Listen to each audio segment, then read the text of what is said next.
అభం శుభం తెలియని బాలిక అయినా కుటుంబ పరిస్థితి తెలుసుకుని పోషణ భారం మీదేసుకుంది. చదువుకుంటూనే చిన్నా చితక వస్తువులు అమ్ముకుంటూ కాస్తంత పైసలు సంపాదిస్తుంది. అలాంటి బాలిక ఉసురు తీశాడు ఒక నీచుడు. కన్ను మిన్ను కానక అత్యాచారం చేసి అత్యంత క్రూరంగా బాలికను హత్య చేశాడు.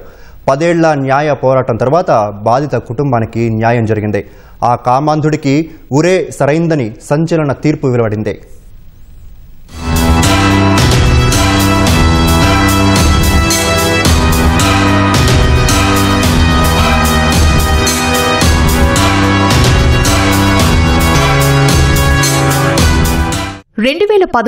నల్గొండ జిల్లా కేంద్రానికి చెందిన ఓ మధ్యతరగతి కుటుంబం పిల్లాపాపలతో జీవనం సాగిస్తోంది. కుటుంబ పోషణ కోసం వారి 11 ఏళ్ల కుమార్తె చదువుకుంటూనే ఇంటింటికి తిరుగుతూ టీ పొడి, చిన్నపాటి వస్తువులను అమ్ముతూ ఉండేది. ఉన్నట్లుండి ఒకరోజు ఆ బాలిక కనిపించకుండా పోయింది. తీవ్ర ఆందోళనకు గురైన ఆ కుటుంబం తెలిసిన చోటల్లా వెతికి చివరికి పోలీసులకు ఫిర్యాదు చేశారు.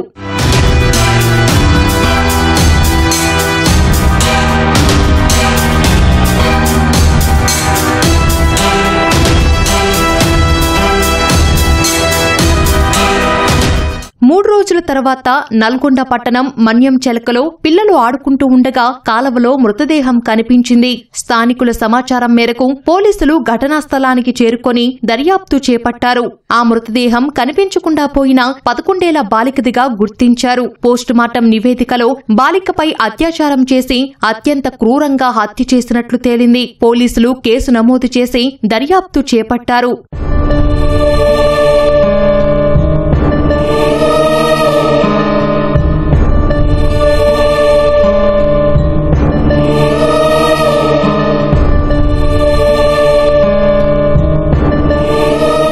దర్యాప్తులో పోలీసులకు పలు చిక్కులు ఎదురయ్యాయి. నిందితుడి ఆచూకీ కనిపెట్టడం సవాల్గా మారింది. డాగ్ స్క్వాడ్ ఓ ఇంటి వద్దకు వెళ్లాగాయి. ఆ కుటుంబ సభ్యులు మటన్ షాపులో పనిచేస్తుండటంతో వారిని అనుమానితులుగా భావించలేకపోయారు. కేసు సిఐడికి బదిలీ అయ్యింది. వారి దర్యాప్తులో కూడా ఏమీ తేల్చలేకపోయారు. చివరికి కేసు మళ్లీ రాష్ట్ర పోలీసుల చేతికి వచ్చింది. కేసును సవాల్గా స్వీకరించిన పోలీసులు నిందితుడి వేటలో నిమగ్నమయ్యారు.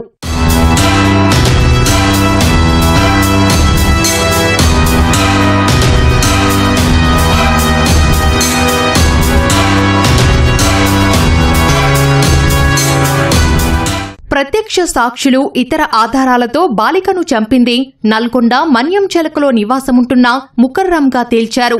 గతంలో డాగ్ స్క్వాడ్ ముకర్రం ఇంటి వద్దకు వెళ్లే ఆగాయి. అప్పుడు నిందితుడు విచారణను తప్పుదోవ పట్టించాడు. మటన్ షాపులో పనిచేస్తున్న ముకర్రంని భార్య వదిలిపెట్టి వెళ్లింది. ఈ క్రమంలో 11 ఏళ్ల బాలిక రోజూ ఆ ఏరియాకి రావడాన్ని గమనించిన నిందితుడు ఎవరూ లేని సమయం చూసి బాలికను ఇంట్లోకి తీసుకువెళ్లి అత్యాచారం చేశాడు. విషయం బయటకు వస్తుందని భావించి నైలాన్ దారంతో బాలికను అత్యంత క్రూరంగా చంపేశాడు.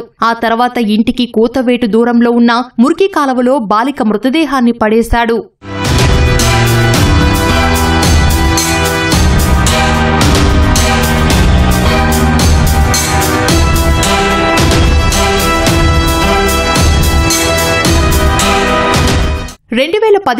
ఛార్జిషీట్ ఫైల్ చేసిన పోలీసులు నిందితుడిని కోర్టులో హాజరుపరిచారు. 2015 నుంచి 2025 వరకు ఫోక్సో కోర్టులో వాదనలు జరిగాయి. సుమారు 35 మందిని విచారించారు. ఇరువైపులా వాదనలు విన్న న్యాయస్థానం చివరికి దోషికి ఉరిశిక్షతో పాటు 1,10,000 రూపాయల జరిమానా విధించింది. ట్రయల్ స్టార్ట్ చేసిన దగ్గర నుంచి కూడా ప్రతి ఒక్కటి ఎన్ని హర్డల్స్ వచ్చినప్పటికీ ఈ కేసులో మేము ట్రయల్ నడిపించేటప్పటికు చాలా అవరోధాలను కూడా మేము దాటుకుంటూ కొన్ని క్షణాలలో ఆ డాక్యుమెంట్ కొన్ని మిస్ అయినా మళ్ళీ అవి తీసుకొని వచ్చి కోర్టు వారి ముందు ప్రొడ్యూస్ చేసి ఆ రకంగా డే టు డే దీన్ని ఫాలో అప్ చేస్తూ ఈ కేసుని ముందుకు తీసుకెళ్లాము. తుదికి జడ్జి గారు ఇరుపక్షాల సాక్ష్యాలను చూసి ఇరుపక్షాల వాదనలు విని తుదిగా ఈ డెత్ పెనాల్టీ పోక్సో చట్టం కింద డెత్ పెనాల్టీ అండ్ 302కు సంబంధించి మర్డర్ జరిగింది కాబట్టి 302కు సంబంధించి డెత్ పెనాల్టీ అండ్ స్క్రీనింగ్ చేయడం ఎవిడెన్స్ని ఇచ్చేయడం కోసం 201 కింద కూడా 7 years ఆఫ్ ఇంప్రిజన్మెంట్ అన్నది ఇవ్వడం జరిగింది. నేరస్తుని ఐడెంటిఫై చేయడం జరిగింది. దాన్ని 302 కింద మరియు POCSO act section 5 and 6 read with section 6 కింద నమోదు చేయడం జరిగింది. 2 నేరాలు రుజువు అయినాయి. ఒక నేరంలో 302 కింద డెత్ పనిష్మెంట్ ఇచ్చారు, ఇంకోటి పోక్సో యాక్ట్ కింద కూడా డెత్ పనిష్మెంట్ ఇచ్చారు. పోలీసులు, పబ్లిక్ ప్రాసిక్యూటర్, ఇన్వెస్టిగేషన్ టీం అందరూ కలిసి పనిచేయడం వల్లనే కేసులో మంచి తీర్పు వచ్చిందని నల్గొండ జిల్లా ఎస్పీ శరత్ చంద్ర పవార్ అన్నారు. నేరాలకు పాల్పడే వారికి ఇదొక హెచ్చరిక లాంటిదన్నారు. నల్గొండ జిల్లాకు సంబంధించి అప్పట్లో ఇది ఫస్ట్ పోక్సో కేసు అండి. ఇది ఐఓస్ అందరూ కూడా మంచిగా ఫాలో అప్ చేయడం జరిగింది. ఈ కేసులో కూడా ప్రతి ఒక్క ఎవిడెన్స్ కూడా ప్రాపర్గా గ్యాదర్ చేయడము, ప్రొడ్యూస్ చేయడము, అవన్నీ కూడా కోర్టులో సమర్పించడము, ఇవన్నీ కూడా మంచిగా జరగడం వల్ల ఆల్ టీమ్ అందరూ కూడా ఫాలో అప్ చేయడం వల్ల మనకు మంచి కన్విక్షన్ రావడం జరిగిందండి. ఇది 10 ఏళ్ల నుంచి జరిగిన న్యాయ పోరాటానికి తగిన తీర్పు వచ్చిందని బాలిక కుటుంబ సభ్యులు ఆనందం వ్యక్తం చేశారు. ఈ తీర్పుతో న్యాయస్థానంపై నమ్మకం పెరిగిందన్నారు. లేట్ అయినా కానీ శిక్ష అనేది పడ్డది, ఉరి శిక్ష పడ్డది. కానీ మేము ధన్యవాదాలు చేసుకుంటున్నాము న్యాయ వ్యవస్థకు. ప్లస్ దీంట్లో కొట్లాడిన రంజిత్ గారు ఉన్నారు, plus PP madam, Srivani madam, వీళ్ళందరూ చాలా కష్టపడి చనిపోయిన అమ్మాయి కుటుంబానికి ఒక న్యాయం అందించినారు. వాళ్లకు ధన్యవాదములు చేసుకుంటున్నాను. వాళ్ళ తల్లిదండ్రులు కానీ, నా స్నేహితుడు ఫరీద్ కానీ చాలా బాధపడేవారు. ప్రతి క్షణం కూలిపోయేవారు. ఇంత టైం జరుగుతుంది, నేరస్తుడు వాళ్ళ కళ్ళ ముందు తిరుగుతుంటే వాళ్ళు భరించలేకపోయేవారు.